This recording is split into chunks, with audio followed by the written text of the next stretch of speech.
everyone. So the question given is for non-negative integers n, let f of n equals to summation k equals to 0 to n sin of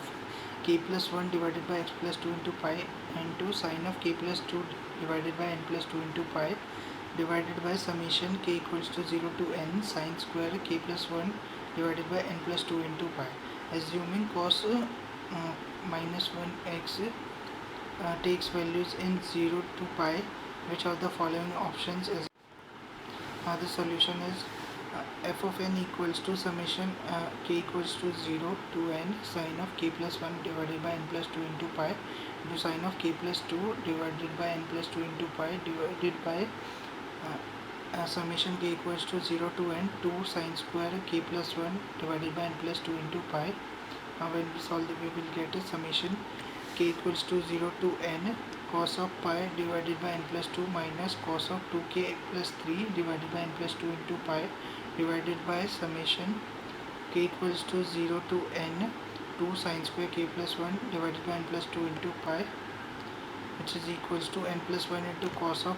pi divided by n plus 2 minus cos of n plus 3 divided by n plus 2 into pi into sin of n plus 1 divided by n plus 2 into pi divided by sin of pi divided by n minus 2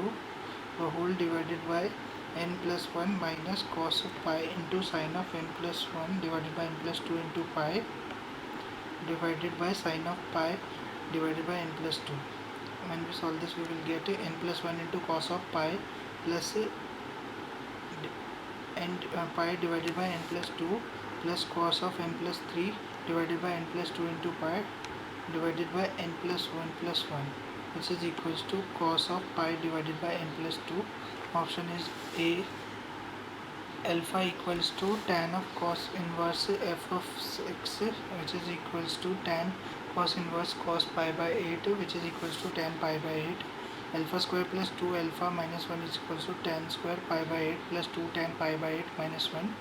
Now tan 2 pi by 8 equals to 2 tan pi by 8 divided by 1 minus tan square pi by 8, which implies 1 equals to 2 alpha upon 1 minus alpha square, which implies alpha square plus 2 alpha minus 1 equals to 0. Therefore option A is correct. Option B, limit n tends to infinity f of x, which is equals to limit n tends to infinity cos of pi divided by n plus 2, which is equals to limit 1 by n tends to 0 cos of pi by n divided by 1 plus 2 by n equals to 1. Therefore option B is correct.